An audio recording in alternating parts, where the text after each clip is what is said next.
Good morning, everyone. Today is Wednesday, May 8th, 2019, and this is a regularly scheduled of the Public Safety and Emergency Management Committee. We are joined this morning by Councilmember Steve Fletcher, Councilmember Philippe Cunningham, Councilmember Lene Palmisano, and my name is Alondra Cano, and I'm the Councilmember for the 9th Ward and Chair of this committee. We are a quorum of the committee and therefore can conduct the business before us today. We have 4 items on our agenda. Item number 1 is a public comment, receiving and filing public comments from the community related to public safety issues. We have 3 items for discussion: a contract with Hennepin County Human Services and the Public Health Department for mental health services. Item number 3 is a 2019 first quarter Minneapolis Police Department body-worn camera metrics report. And item number 4 is the Office of Police Conduct Review body camera overview presentation. Do we have any questions on our agenda today before we adopt it? Seeing no questions, all those in favor of approving the agenda, please say aye. Aye. And we shall go ahead and begin with our public comment period. If there's anybody here today that is coming to speak to the council on issues relating to public safety and emergency management, please go ahead and come up. Just state your name and make sure that you sign in with the clerk in that area. Welcome. Good morning. Madam Chair, committee members, my name is Chuck Turchik. I live at 2112 Portland. I was going to come down and yell at you folks today about the Office of Justice Programs Implementation Committees, but I'll say that till June sometime. I have 3 comments about the Justine Ruszczyk settlement case. The first one is $20 million. I think if we look at it in another perspective, the city budget is $1.7 billion. $20 million is 1.2% of this year's city budget. And that's a pretty, 1.2% of all the city services that are provided. It does sound like a very significant amount. My second comment has to do with the number 2 million. When I saw that $2 million was going to go to was a part of the settlement, and it was going to go to a program that the Minneapolis Foundation puts on, I was asking myself, well, the Ruszczyk family could have donated $2 million out of the $20 million on their own. Why is this provision in the settlement? It seemed a little fishy to me. And then during the press conference announcing the settlement, Council President Bender said, and I quote, "It was a priority for the City Council and the Mayor that part of this settlement include funds to be invested to address broader issues of police violence in our communities, which we all know disproportionately impact communities of color." So it seemed to me that this donation, although the attorney for the Ruszczyks, Mr. Bennett, said that Justine would have loved that this $2 million was going to this project, and I'm not casting any aspersions on whether the Minneapolis Foundation is going to spend this money wisely, but it seems that this provision seems to have come into the settlement at the initiative of the City Council. And it doesn't seem to me that the City Council should be spending taxpayers' money on projects that they want to do in lawsuit settlements.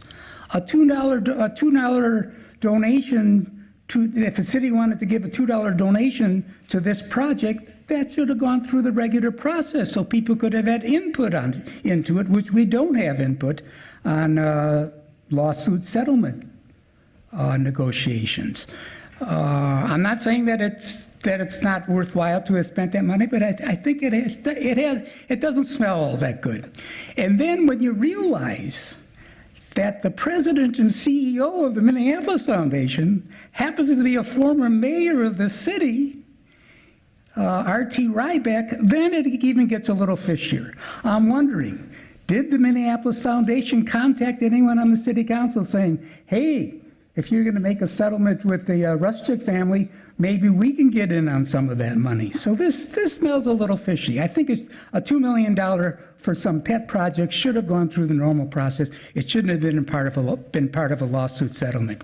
And the third figure that I'd like to comment on is If you divide $20 million by the population of Minneapolis, every man, woman, and child in the city is roughly contributing 45, maybe 46 or $7.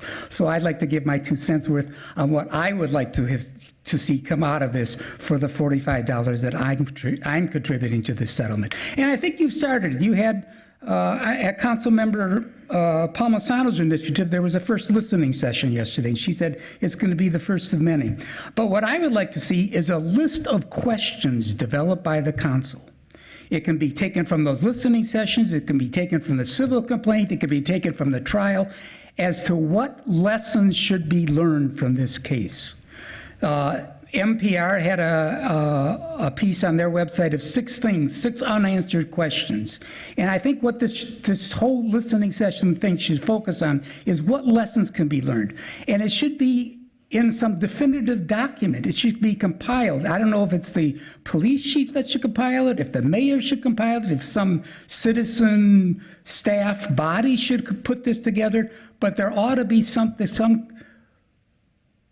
definitive list of lessons that were learned from this case. Now, some people will say, well, that would be treating this case, because this is a white woman, differently from other cases. I don't think it would be. In this case, we had a full-blown trial. All sorts of evidence came out about possible problems within the police department, about a code of silence. There were issues that came up about training of police officers, about vetting of police officers. Now, there has been a start made on this. The police chief was quoted in an article today as saying something last night about what was it that the police chief, he said that they're conducting a full review of the Rush 6 shooting with the aim of improving policies, procedures, and officer training. No, he said they made change about the body-worn policy and the auditing of body-worn policy as a result of this. I think all these changes that are being made or are going to be made and unanswered questions should be compiled in some sort of report as to lessons that were learned from this unfortunate killing. That's all I have for you, and I appreciate the time. I'm sorry I went over any time limits that you have. Thank you. If there are any other speakers, please feel free to come up. Alrighty, so it looks like we are wrapped up with the public comment period. So all those in favor of receiving and file the public comments from the community regarding public safety issues, please say aye. Aye. And now we'll go on to our discussion items. So we have item number 2, which is a contract with Hennepin County Human Services and Public Health Department for the Mental Health Services Program. We do have our lead MPD staff member here who's welcome to come up and just give us a verbal overview of the status of the program. Where is it now? How will the authorization of this contract impact the future of the program? And if you have a guest that you'd like to welcome to also share the stand with you, please feel free to invite her. All right. Dr. Kay Pitkin, if you could please join me. And we are here to assist with answering any questions. I just want to give you a brief update as to where the co-responder program is at right now. So we have got the program up and running in 4 of the 5 precincts. And so that would be in the 5th precinct, Southwest, the 3rd precinct south, 1st precinct downtown, and the 4th precinct up on the north side. I feel as though the program's moving along really well. I ended up actually having a meeting yesterday with officers, and they came from all the precincts, and they were really excited about the program. I was thrilled to hear them say that the first week up on the north side of Minneapolis in particular, just how excited they were about how successful the program had already been and the response to calls. And they said, goodness sakes, this young woman, a COPE staff member, was able to sit down at her computer and provide information, talk to a family member before officers had even arrived on the call, and just really smoothing the way for that call in particular. So, and he was a very veteran officer that was overjoyed with the opportunity to have that resource. So it was really exciting to hear that. Right now, we are creating some additional space in the second precinct, and so acquiring furniture, and I know even in the fourth precinct, just dropping some lines for some of the computer and the technical piece. And so I imagine here by summer, I would say if that will actually arrive, so we'll say June, that we'll have it up and running in all of the precincts. Yes. Are there any particular questions I could answer? Let's see if we have some. We have Councilmember Fletcher.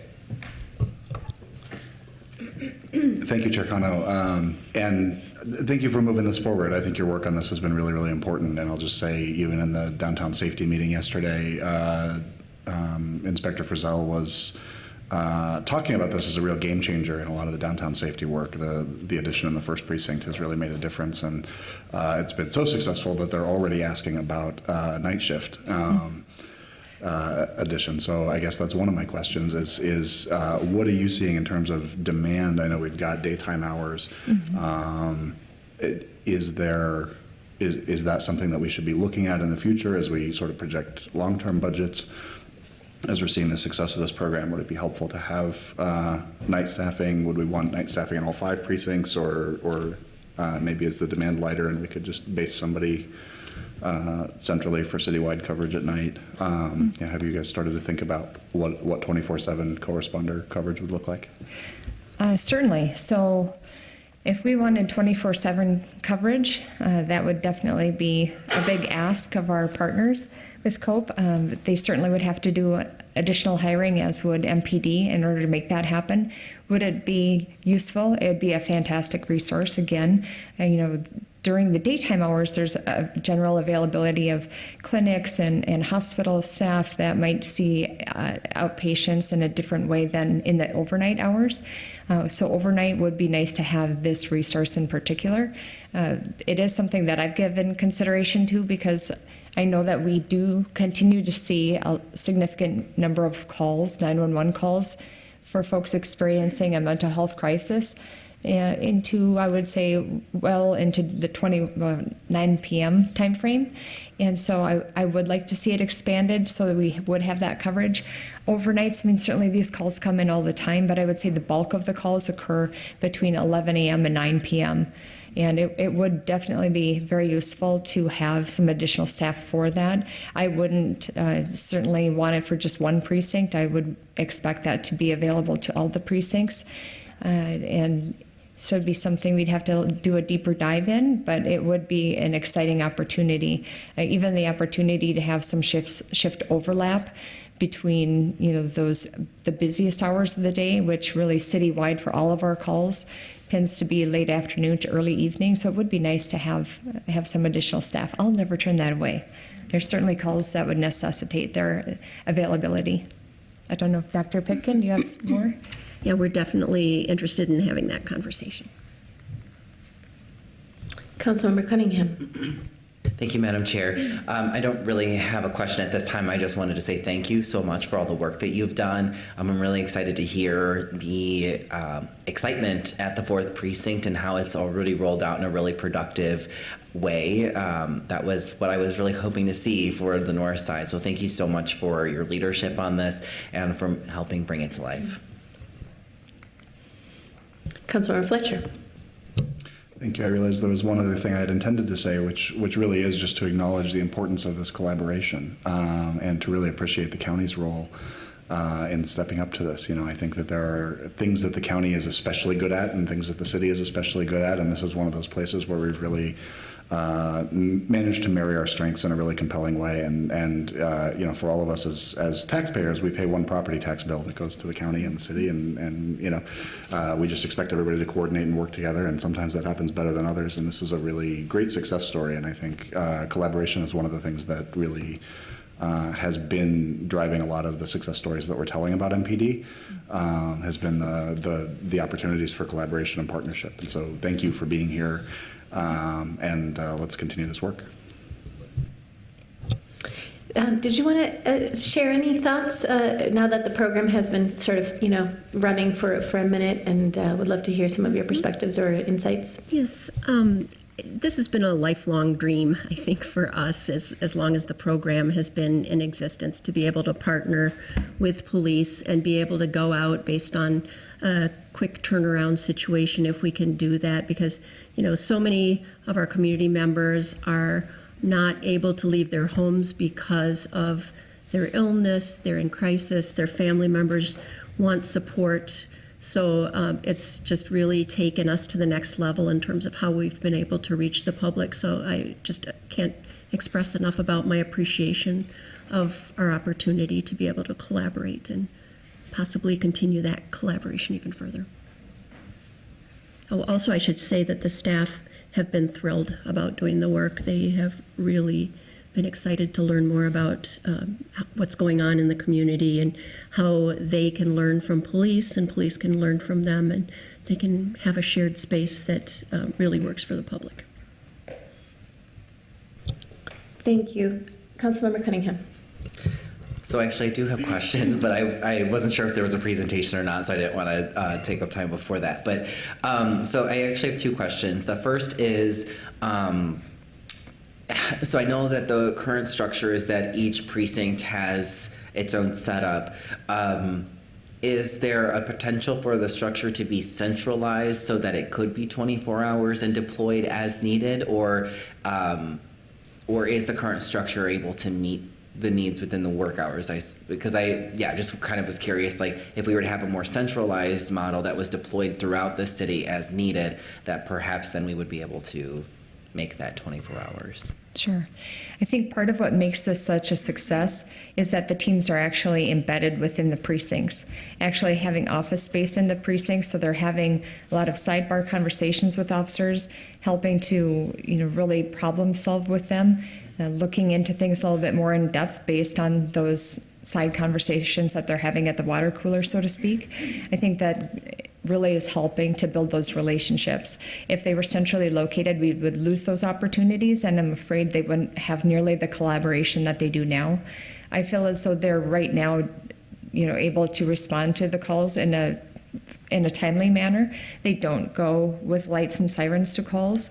And so I'm afraid if they were located in a central location, they'd be that much further away as well. So my preference would be to keep them in the precincts.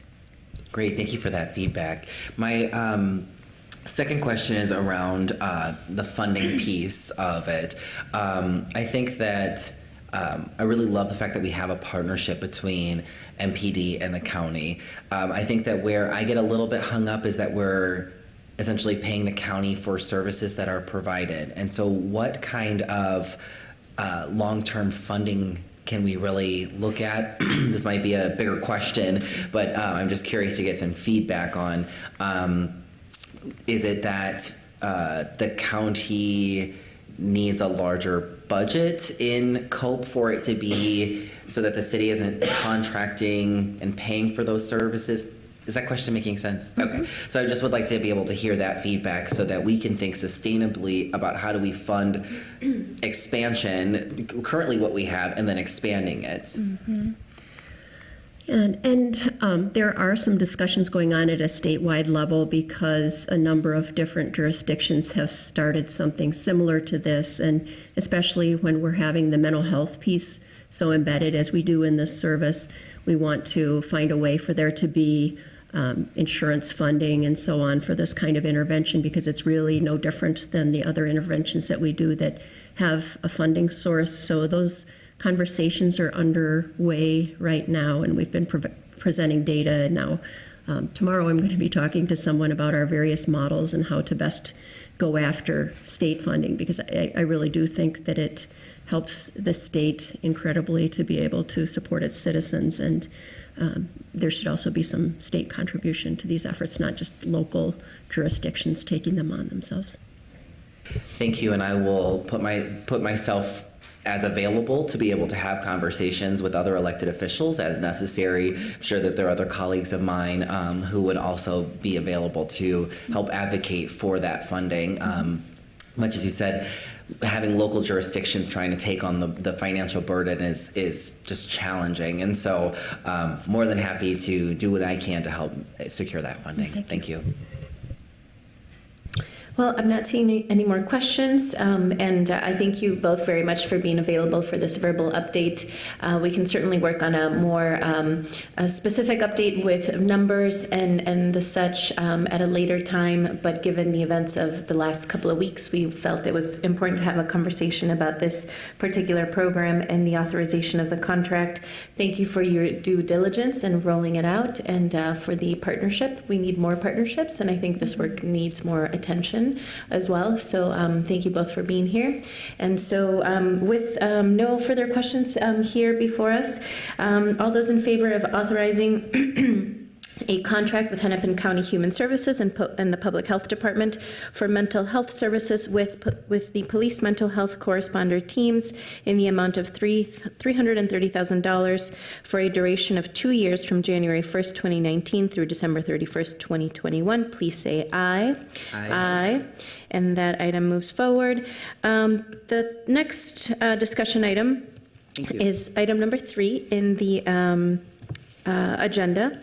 And that is the 2019 first quarter Minneapolis Police Department body-worn camera metrics report. So, Mr. Granger, if you can please get us started. Thank you, Madam Chair.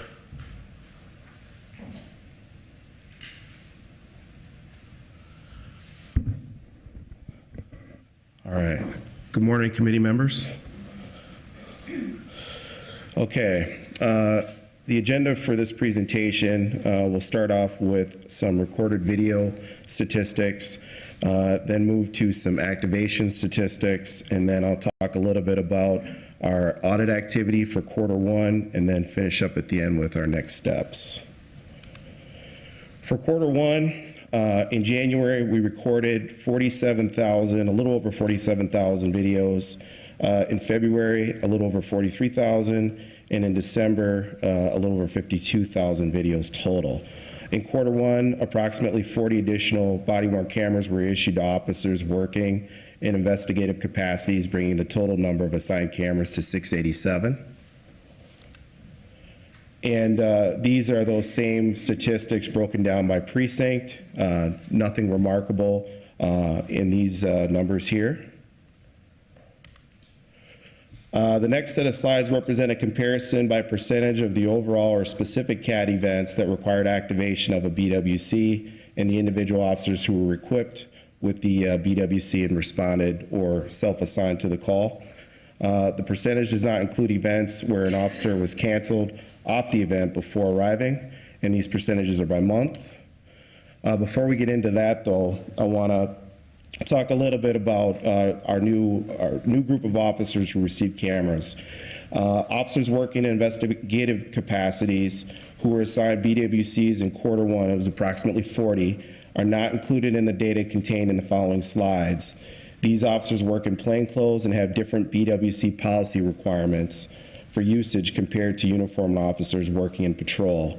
Plainclothes investigators are not required to wear their BWC during their on-duty shift unless they are executing a search warrant in the field or when ordered to by a supervisor. Their usage requirements affect the data in a way that produces inaccurate performance percentages.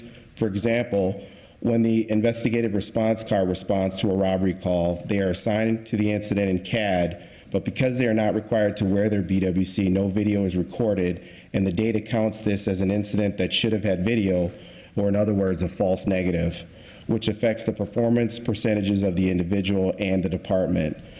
When plainclothes investigative officers are working uniform, however, they are required to wear and use their BWC cameras. We will be tracking these officers separately in quarter 2 and determining the best way to incorporate their data into our overall performance data. Second item, an update on the parking incidents we discussed last quarter. On February 20th, an administrative announcement was issued clarifying when BWC activation was required for parking enforcement. BWC activation for parking enforcement is optional now unless the officer is engaging with a citizen regarding the parking complaint, which would require activation. Generally, parking incidents represent a small percentage of the CAD events that require BWC activation. The number of parking incidents can increase as a result of parking enforcement details such as snow emergencies, but most of these incidents don't involve citizen contact.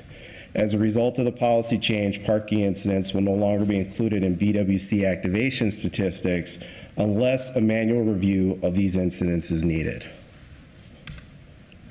So overall, for quarter one, our percentage was 93%. This is the highest percentage we've seen thus far. And as you can see also from quarter four, we were at 90%. Overall CAD events that required activation and the officers that with cameras that responded to those events, we ended in April at 94% and in March at 94% at the end of quarter three. And then these are the percentages broken down by precinct, the same overall CAD events that required activation. And as you can see in March, all the precincts were doing really well, and in April they were also doing very well.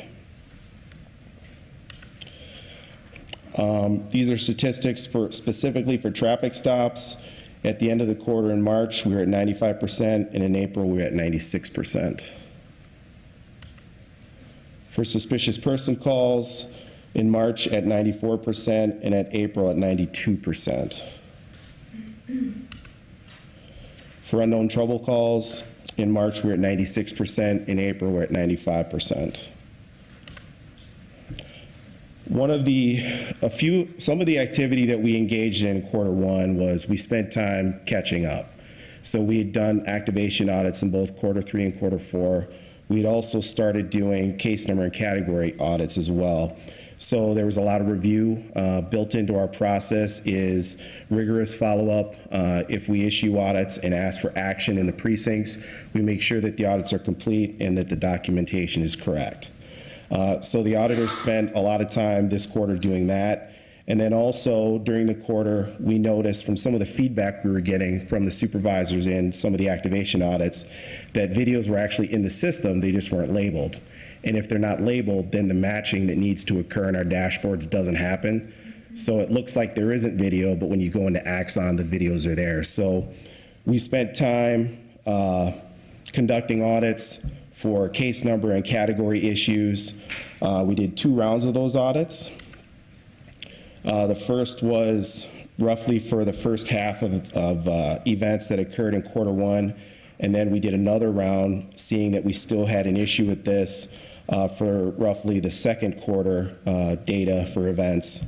In the first round, the average number of corrections was 5. For some people, that was less. For some people, it was more. And then in round 2, the average number of corrections was 4. The auditors conducted 736 audits. We also conducted our random sample of 25 officers for quarter one. And again, the way this is set up is we pick 5 officers from each precinct and we pick randomly 10 videos to review. And the metrics was there a full 30-second pre-event recording? Did deactivation at the conclusion of the call appear to be appropriate? Was there a proper case number entered? And was there a category entered? And here are the results from that audit. There was a slight increase in no proper case number, which didn't surprise us from the audits that we had already been working on. And then also there was a slight increase in there did not appear to be a proper deactivation at the conclusion of the event, or the reason for the deactivation was inconclusive in that category. Some of the patterns we observed, 2/3 of the BWC videos with improper activations had pre-event recordings that were less than 30 seconds, but activation occurred before arriving on the incident. And then in the other third of the BWC videos with improper activations, they had 30-second pre-event recordings, but the activation occurred after arriving on the incident. There were also unintentional and temporary partial or full camera obstructions from seat belts and uniforms observed, and then deactivation occasionally occurred while an officer was still on scene and the call had not yet been completed. So next steps. So we'll continue to do follow-up on any outstanding audits. 88% of our quarter one case number category audits are complete. 74% of our Q4 activation audits are complete. About a quarter of those are pending review in my office. And then 95% of the Q3 activation audits are also complete. So in that process, that means we put the audits together, send them out to the precincts for action. The supervisors did the work that they were supposed to do, send them back. Our auditors reviewed and approved them, and then put them in the complete folder. The mandatory mentoring program was successfully implemented and will continue to be used as part of our auditing efforts. The process requires officers to document their BWC usage in writing and meet with a supervisor daily for 15 days to verify results. Individual results of this program are considered private data. One of our goals for Q2 is to begin the process of turning over some of our quantitative auditing responsibilities to patrol lieutenants. This will add additional auditors to the process and will allow them to quickly spot trends and intervene directly to improve performance when necessary. On March 12th, patrol lieutenants were given access to 3 additional dashboards that will aid them in their auditing efforts. We are in the process of scheduling patrol lieutenants for training on how to use these dashboards, along with some query functions in evidence.com. The first training date is scheduled for May 14th. We're also in the process of developing metrics and the structure they'll use for their monthly auditing. The Quality Assurance Unit will maintain the primary responsibility for auditing BWC performance until the patrol lieutenants are trained. When the training is complete, the QAU will take on more of an oversight role to ensure that quantitative reviews are occurring, and will continue to send out audits for supervisory action as needed. A goal for the QAU is to eventually shift its focus to conducting more qualitative reviews of BWC usage, i.e. camera or i.e. video reviews. And that's what I have for you. Thank you, Commander Granger. Appreciate these numbers and this consistent report back to our committee. I'm going to see if we have any questions from our committee members, and it looks like Councilmember Jenkins is in queue. Thank you, Madam Chair, and thank you for that presentation. I'm curious, can you describe what types of traffic incidents? You talked about traffic incidents and it seems sort of subjective when officers turn on their cameras. What are typical traffic parking incidents? So for parking incidents, which would be different from traffic stops, but for parking incidents, that might be somebody calling and saying, hey, there's a car blocking my driveway. Can you come out and take care of it? And when you get out there, there's no real need to see a caller, or the caller doesn't want to be seen. They just want the problem addressed. That might be one example. Another example might be there might be somebody illegally parked in some other place where the complainant is there and does want to speak with the officer, and that would be an instance where activation would be required. So it seems nobody wants to be seen, but the car being parked, the owner would dispute whether their car was illegally parked or in someone's driveway. And body cam footage would verify that. It would, yes, either a video or a photograph. But the difficult thing for us is there's really, if we're going to record traffic problems where there's in instances where the officer is engaging with the public and not in instances where there's no one around except maybe it's a snow emergency detail and the cars are just illegally parked, there's not a quantitative way for us to track that. It would have to be a manual tracking. Can you just remind me again, what are the criteria for mandatory activation? Well, it's basically a list. More often than not, activation is required for whenever you take enforcement action. It's required when you're dispatched or assigned to a call. It's required when you're directed to by a supervisor. It's required when a situation turns adversarial or confrontational, instances like that. So there's still some subjectivity in the process of activating the cameras. When it comes to parking problems, Well, yes. even when it comes to if a situation rises to, I'm trying to remember the word you use, Confrontation. or- confrontation. There's not a lot of that. For the most part, activation is required for almost every call these guys go on. So, we don't record. So, for example, we don't record community meetings. We don't record demonstrations where there's constitutionally protected activity. Those kinds of things we don't. But for the most part, our policy requires recording most of the time. Okay. You said it's required if a situation rises to confrontation. That could be interpreted Let me by give- 5 different officers 5 different ways. Let me give you an example of that. So our policy says, for example, we don't record community meetings. Well, that particular piece of the policy would then come into play if, for example, there was somebody at the meeting who was being disruptive and the person leading the meeting asked them to leave and then asked the officer to intervene. At that point, you start should with no activate. recording, but now you're in a situation where recording is required for a community meeting. Okay. All right. Thank you. All righty. Councilmember Fletcher. I'm sorry. I thought that was yours. Councilmember Palmisano. Thank you, Madam Chair. I have a number of questions and comments, if that's okay. Commander Granger, at first I was wondering why you were focusing so much time and energy on case numbers and category audits, but I see now after your presentation how important they are. This is our ability to find a video or not. Correct. So it makes no use to have footage if we can't recall it or come up with it when we need it. So I really appreciate your focus on that. To me, well, you used a lot of words on one of these slides. I think the big change this month from a policy perspective, because you've rolled out more body cameras, is that if there's a uniform, there's a body camera. And Correct. It's really as simple as that. So no longer when you see a uniformed officer on the street not wearing a body camera, are you like, oh, well, that's because this person works plainclothes during the day or anything like that. If there is a uniform, there's now a body camera. Is that correct? And I would just add one caveat to that. We still have a group of investigators yet that we need to purchase cameras for, but that is where we're going.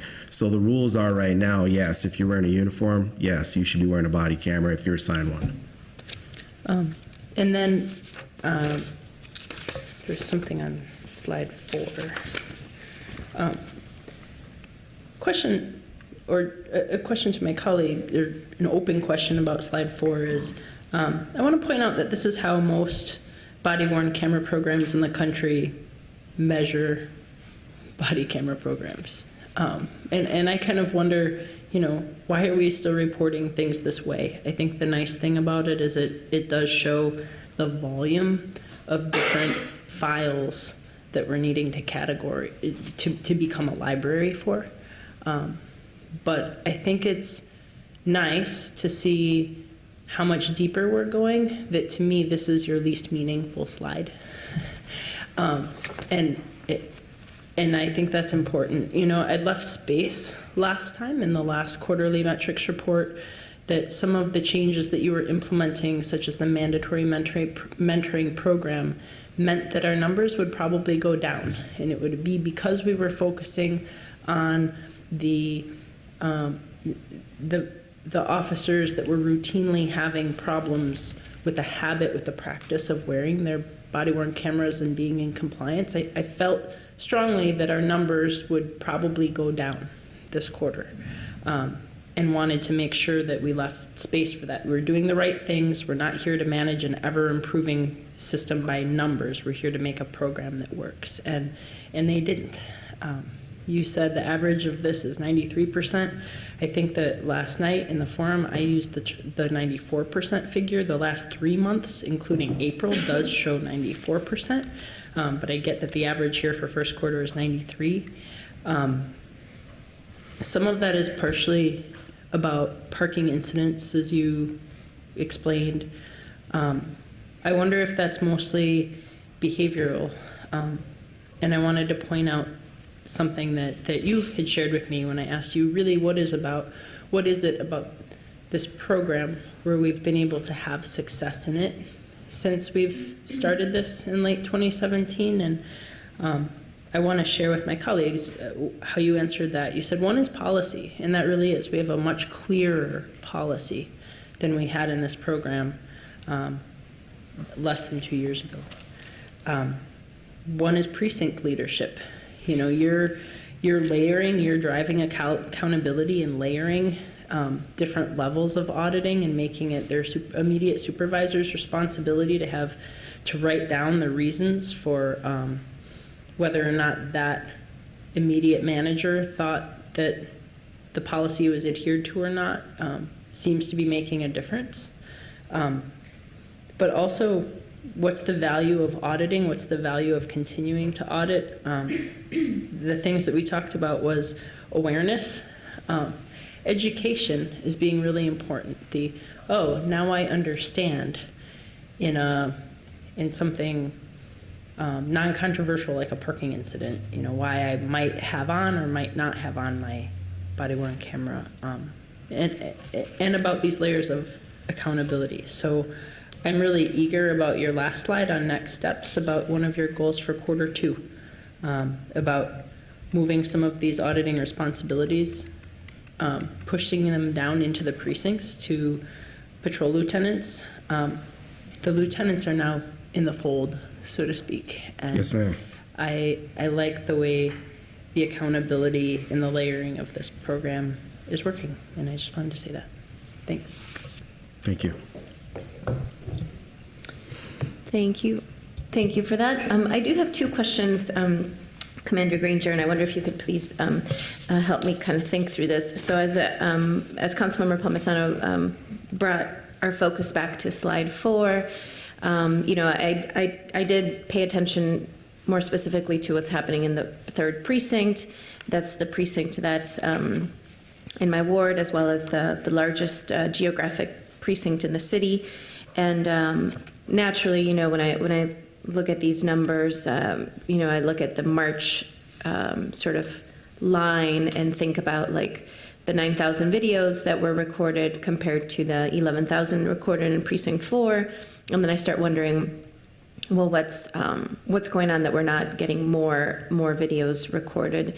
And so I wanted to see if you could help me understand some of the differences in the numbers from precinct to precinct, and also help me understand the relationship between that number and the number of officers that are actively on duty, because I recently had a conversation with some of the Latino business owners at Mercado Central who were concerned about the lack of response from MPD when they call 911 and when they call to report like a person-to-person robbery. And it ensued into a conversation about how there's maybe only 6 to 8 officers working on a Saturday, which means they can't be working in like a partner module. They kind of have to split up and do singular duty, and so it's connected to a conversation of how are the numbers relating to the type of response that we have for communities, which then triggers in my head a question about how does that relate to the number of videos we're kind of bringing in. So if you could help me kind of understand the relationship, because if I just look at these numbers now, I'm like, wow, the 3rd precinct is only coming up with 9,000 videos and the 4th has 11,000. Why? What is that about? Well, I can't speak to specific issues related to response times. What I can tell you is these numbers are based on the number of people assigned to each precinct. And each one of these precincts has a different number of personnel assigned. They're also tied directly to the CAT events. So when a precinct has more 911 calls or more self-initiated activity or less, that's going to drive the numbers up or drive them down. So it's always dependent on the amount of CAT activity and also the number of people are assigned in the precinct. Precinct 2 has the least amount of staffing compared to all the other precincts. So what they're going to generate is going to be less in number usually. Understood. And then my second question relates to what is the role of qualitative data in compliance and participation in the body cam usage? So I love that we can get to see all of these numbers, and they're very detailed, and I can certainly tell that all of the work that you've been doing has helped us to reach a higher level of participation in this as a tool for improving our policing systems in the city. And just curious if there's ever going to be or has been, or if there currently is, sort of like a survey or some kind of a way to measure officer attitude towards the tool. And I know I've sort of asked some similar questions like this in the past, and I'm not trying to find like a problem. I'm just really curious about the general perception and welcoming nature of officers who are out there on the street and seeing this tool as something that's helpful, or if it's something that's still, like, not still, I shouldn't say still, because I'm not sure if folks ever saw it as cumbersome, but just trying to understand more of the personal relationship to this particular tool. Well, I can tell you that nationally there are studies in progress that are measuring topics like this. We currently don't have a plan to conduct a survey with the officers to sort of gauge their views toward this program. I can tell you anecdotally, and believe this isn't a representative sample by any means, but I can tell you anecdotally from some of my travels that officers want to have these cameras. So for example, last 2-3 weeks ago, I think, there was an officer who had a malfunctioning camera and had asked for permission to use someone else's camera because this person didn't want to work the street without it. So I think, there's probably some different points of view out there, but I've definitely heard folks expressing views that, this is a useful tool. It's a tool that can protect also, as well as document or memorialize, the interactions that are happening out there. So, and it's also a fantastic training tool for us to be able to take a deeper look at these interactions and make sure that people are operating with the level of professionalism that we expect. And also to kind of determine, maybe there's some training that, we need to engage in, so. Yeah, I appreciate that. Would love to work with you on getting some of the feedback from that national study, because it's the qualitative component to me is an analysis that provides, as you mentioned, not only an understanding of how our employees feel about a particular tool we're introducing, but also what is some feedback that we could use to more constructively build out the effort as it moves forward. So I appreciate you bringing that up. With that, I don't see any more questions from our committee, so I think we're going to wrap it up with you and go ahead and vote to, let me see here, to go ahead and receive and file. I just want to do a quick check with the clerk, since there's only 3 of us. Is that okay? Oh, yeah, okay, thank you. Yes. And on that note, I did want to welcome Councilmember Andrea Jenkins to the committee. I forgot to acknowledge you early on as you joined the dais, so thank you for being here. And so on that 2019 first quarter Minneapolis Police Department body-worn camera metrics report, all those in favor of receiving and file this report, please say aye.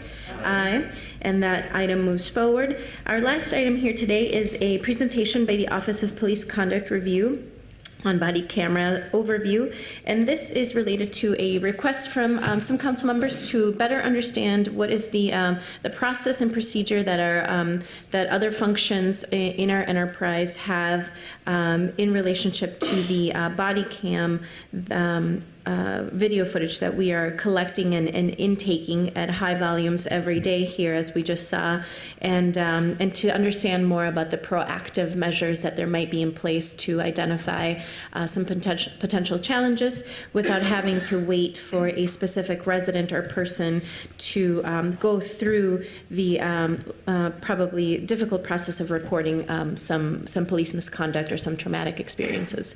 So we'll give the floor to Ms. Imani Jafar, who can walk us through this presentation, and then we'll take questions from the committee after you're done.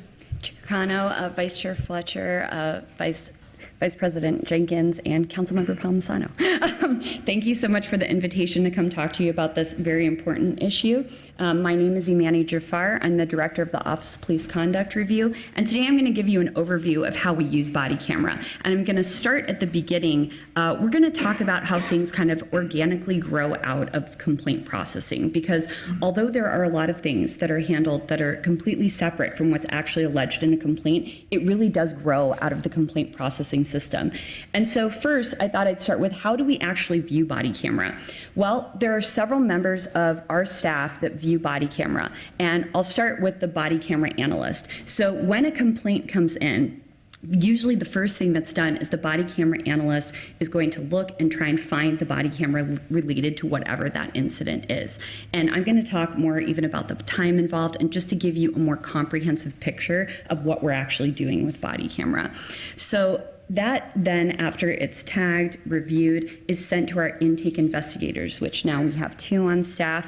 They are dividing up cases, but because we have 2, it gives us a much better opportunity to actually do more analysis on what is happening with the policy and procedure in those individual incidents. So they are both reviewing body camera, not only to look at the incidents, but to do kind of a quasi-legal analysis using the Minneapolis policy and procedure for police, which is what we use to determine if there are employment violations that are occurring in the incidents. Our case investigators, so when a case is forwarded on, are also reviewing body camera. So they're reviewing it on a real, almost micro level to look at, okay, here's the things I want to ask questions about, here's the problems that I see here, and this is what I really need to draw out of my interviews, my writing, and then that will shape the entire investigation. And also as joint supervisors, so myself and either the internal affairs commander or the lieutenant of internal affairs will look at that together to decide, do we agree with kind of the intake investigators' initial analysis? Is there more that we need to add on because there's additional problems that we see? Do we need to maybe change an allegation? So you have a lot of different components, and especially a lot of different civilians with different skill sets reviewing body camera in the Office of Police Conduct Review. So the time involved in viewing body camera, well, it varies a lot from case to case. And you may be wondering, well, what are the factors that can impact that? Well, first of all is the number of officers on a call for service. You're talking about, on average about 2 to 4, but you can have cases, we've had cases that have had 10, 15 officers, where now it's really important for us to look at all those angles so we can actually see what's going on. Also the length of call for service. So you could have something like a brief traffic stop that's no longer than 15 minutes to 20 minutes, or something that's several hours long. And now with multiple cameras, you're looking at all of that. So that can greatly impact the time involved viewing the video. Also the video labeling. Commander Granger mentioned that sometimes it's really easy to find a video and sometimes it's not. And so that can take some time just to locate where it is, or then doing double checks to make sure, okay, if we're not finding it, then that means there wasn't body camera on something there should have been, and now that's a separate case that you have going forward.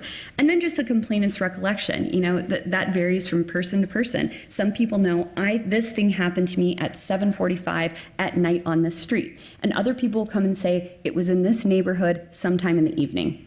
Well, that's a lot of hours. So to kind of get to the point where we find what they're talking about can take some time. So I actually sat down with my staff and asked them, could you give me some estimates that I could share with the Public Safety Committee about how much time it takes you to do each thing and what you're doing? So we have 1 body camera analyst on staff. So for him to locate the correct case, 0 to 30 minutes, downloading the video, 1 to 6 hours, watching the videos, 1 to 8 hours, categorizing and summarizing the videos. And he does a very precise job of putting timestamps on things, pointing out things, so that way, when it transitions to the intake investigator, so we have 2, they divide the cases up so they're not looking at the same case, which really, it has been a lot more efficient working environment for us to have 2 with the caseload that we have. They watch that video, and then each one of them individually attach violations for joint supervisor review, and they're usually watching that video more than once to make sure that they're getting all the nuances and everything that needs to be presented to the joint supervisors. So this kind of gets us to the crux of why we're here. So how are the issues actually spotted? Well, it is a very common occurrence that issues unrelated to the complaint are often spotted by both the body camera analysts and the intake investigators. And more towards the close, I'm going to give you some real specific examples of what that looks like. But those allegations are also included in the complaint processing for the joint supervisor review. So one way we kind of described is once we see it, we're addressing it. Whether the complainant said something or not, if there's a violation that needs to be addressed, if there's an overall problem with the interaction that needs to be addressed, that is going to be added into the complaint, whether it's raised or not. Now, just kind of generally, when you think about the 75% increase in complaints, the fact that we're processing almost 600 complaints a year in 2018, you've got body camera compliance, which is a great thing, at 93%, but think about how much more videos that is. There is just a lot of body camera through this processing that's just being reviewed. And a lot of times, we're starting with maybe hours of video that are unrelated to the incident. So you have this kind of built into the system already. So we kind of tried to break it down by numbers, thinking, okay, let's say on average it's 2 to 4 officers. How many videos are we actually viewing a year? We estimated 800 to 1,000 videos. And so for a small staff, that's a lot of video, but it also gives you a good opportunity to maybe spot trends. And that is part of the thing that is so crucial to the OPCR auditing function that now we have standalone. So first of all, once those trends are being seen, we're getting feedback from the body camera analysts, from the intake investigators. We're just seeing a lot of this kind of case. We just want to bring this to your attention. That sparks a conversation that can then eventually lead to an audit in some situations. Also, the Police Conduct Oversight Commission. So, they're affiliated with our office. They pull 10 random case audits a month. So it's a good chance if we're seeing trends, they're going to start to pull cases that are related to that issue and say, we're kind of interested in this too. Could you then please look into this? So that then leads to our staff, not just the staff I said before, but then our legal analysts also watching the body camera video. So now you're pulling in an additional component that has more of an auditing function. And then I'm not going to talk a lot about this. I think Commander Granger did a really nice job of talking about the supervisor audits, but even in the mandatory mentoring system, that was really a roundtable discussion where we sat with MPD saying, okay, where's the threshold where it should be referred to Office of Police Conduct Review for oversight? Where should it be referred for discipline? Because that's really our primary function on the case processing end. And so that was a nice collaboration of having them do some auditing, plus building in mechanisms that when it is the right moment, okay, we've tried the mandatory mentoring, this isn't working, now it's going to move on for discipline because this is the right type of case. So I also wanted to say, in addition to this, when that auditing system is being expanded, because it's still at its infancy, right, even though it's gotten a lot done, there is also electronic notification system that we built with MPD that's a form. It's very easily accessible for them on their website. If a supervisor sees something, whether in real time on a scene or they actually catch it in a body camera review, they fill out a form and it shoots directly to our inbox. And so that way we actually get notified of it, and then now we're looking at the incident. And they've done a good job with the supervisor electronic notification complaint forms, and we do get quite a few of those referred. So just some illustrative examples. The body camera activation, we wouldn't find that if we weren't out looking for the video related to the complaint. So then that becomes a separate complaint that then gets handled about why isn't your body camera on. The second thing is a complainant who complains about a singular issue, but there's a lot more going on there that is actually violations of the policy and procedures that get handled. So a classic example is someone files a complaint saying, I got stopped, I don't feel like it was fair. I just feel like I was treated badly. I want someone to look into this. Well, we pull up the video, and then in process of watching the entire video, we see that there's issues with driving conduct. There might be issues with, oh, that person was booked, but they really maybe it was more appropriate for them to be cited. Why did that happen?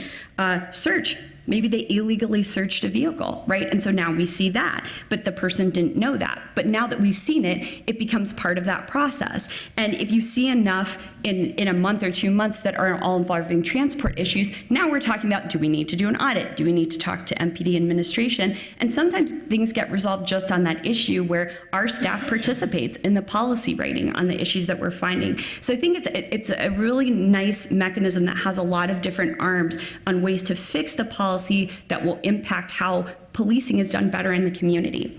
And the last is, we have an example of when things were spotted just on regular viewing of a body camera, which is the MPD involvement in pre-hospital sedation.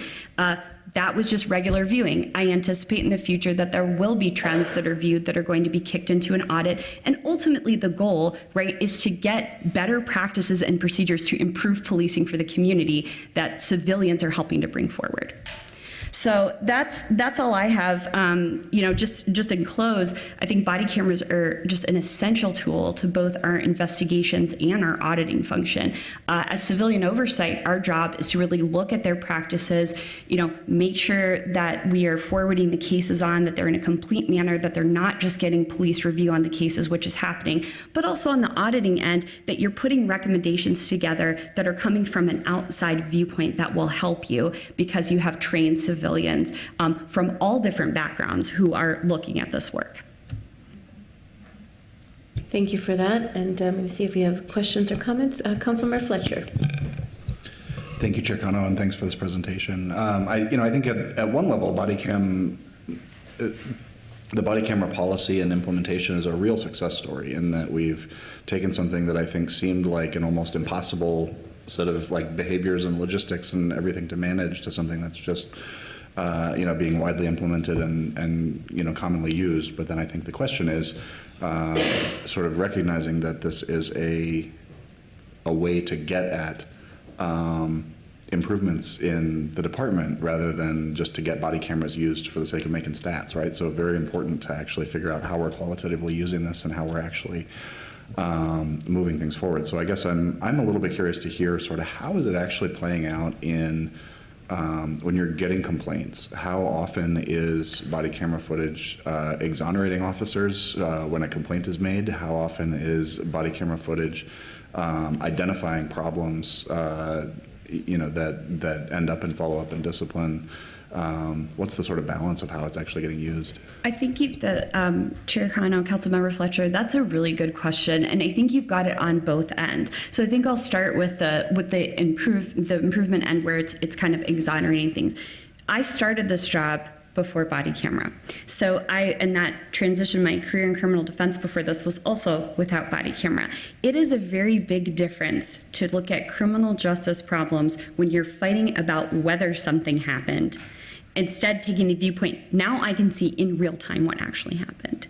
And so now I'm actually looking at more of okay, let's look at what happened and then pull it apart. There are a lot of times when officers are exonerated actually from the body camera, but it doesn't mean that they're not sent to lower level things like coaching, like you could have done this better. So you're not rising to the level of a policy violation. We've also built in a new mechanism for ourselves to refer things directly to training. So we see something, it doesn't rise to the level of a policy violation, but we're still a little bit concerned about it. Why don't we send this person back for something, for example, like driving conduct, where you could just have a conversation with your supervisor, or if it's something a little bit more, let's send it to training for a review and see if we can get this person in a class to get re-educated on what to do properly. So there's that mechanism in it. But there are a lot of times where you can see perception is reality for both sides. It's not that complainants are dishonest. It's that everyone's coming in this with a different viewpoint. And they followed policy and procedure, and they did what they needed to do, even if it may have felt unfair to the person, which is always a difficult situation.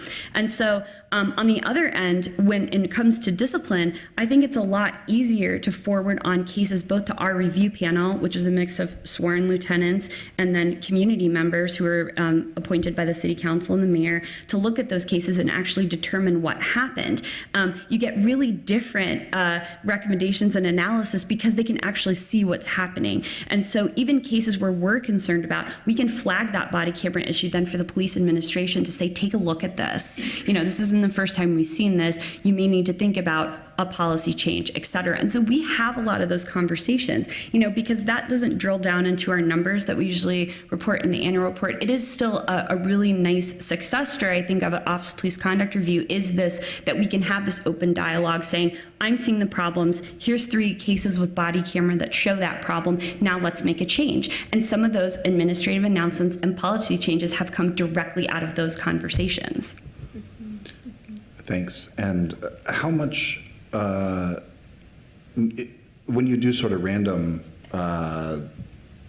audits. My hope would be, and I think everybody's hope would be, that most of those viewings would be extremely boring, and not produce a lot to talk about. How often do you feel like you are identifying issues? If we were to pick 10 random videos and you know, of cases and watch them, what's been PCOC's sort of experience in that random audit process? Chair Kano, Councilmember Fletcher, that's a really good question. I think the more random auditing actually falls under Commander Granger. That's kind of more of his wheelhouse. But I think related to the research and study, you're right. I mean, when they're viewing it, a lot of them are. It's run them. Sometimes you see things that are really good. And we've even made note of that. It's not just problems, right? Like, wow, this person is really great with the community. You should maybe raise them up. Consider making this person a field training officer as an example to others. So, but a lot of times you are right. Watching the body camera, you're not seeing anything for a long time, and then something will pop up. You know, that's why I think in the complaint handling, it's a lot more efficient because you've got something that's drawing you to that. Even if you find other issues, you're just more likely to be spending your time actually viewing a problem that needs to be addressed. And my last question, if you don't mind, Chair. I don't mind. And this may be more for Commander Granger, is I am interested in how we're using this, you know, kind of getting at this question of not just complaints and major issues, but also performance optimization, right? Just being able to give sort of, you know, feedback that doesn't rise to the level of disciplinary, but we can talk about how we're interacting with residents, how we're implementing best practices, give advice and support. You know, are we able to use some of the video in a supervisory role and in a mentoring role for some of those, you know, for some of those purposes? I can tell you so far as our structure goes, we've really been focused on trying to get videos labeled, trying to get them on when they're supposed to be on department-wide. That's been our primary focus. In addition to that, within sort of the reviews of the activation videos or activation audits, supervisors are reviewing videos. We've asked them to, you know, address issues that they find, and they've been trained that when they find issues in the videos that they, I mean, if it rises to the level of a policy violation, then they would have to consult with their supervisor, consult with the OPCR on what steps to take next as far as the discipline process goes. My auditors they're told and trained to do the same thing. If they find anything that's questionable in the videos, that our mechanism is they let me know, I let the DC of professional standards know, and then it would be the conduit to OPCR if that's what was needed. So longer term, our plan is to incorporate, so we're building this a step at a time. So our long-term plan is to, I think maybe towards the end of this year, if we can get to it, is to build more structure into supervisors in the precincts, sergeants and lieutenants reviewing videos, and then we would give them a list of criteria. And part of that criteria might be, are there training issues? You know, was the level of professionalism in the interaction appropriate? Were the tactics safe? Were there issues of, you know, is there a policy failure because the policy doesn't address this operational need? Are there things that we need to change based on new laws that come out? That'll sort of be the lens that they look through as they view those videos, but we're not at that point yet. We're getting there, and we will get there. All right, I'm looking to see if we have any more questions from the committee, and it looks like we're good on this front. We appreciate this presentation and information, and perhaps some council members might follow up with you if they weren't able to attend today. Thank you very much, and without further questions on this topic, then we will go ahead and I move to receive and file this report on the Office of Police Conduct Review's work with body camera footage. All those in favor, please say aye. Aye. And without further business before our committee, we are adjourned. Thank you, everyone. Thank you.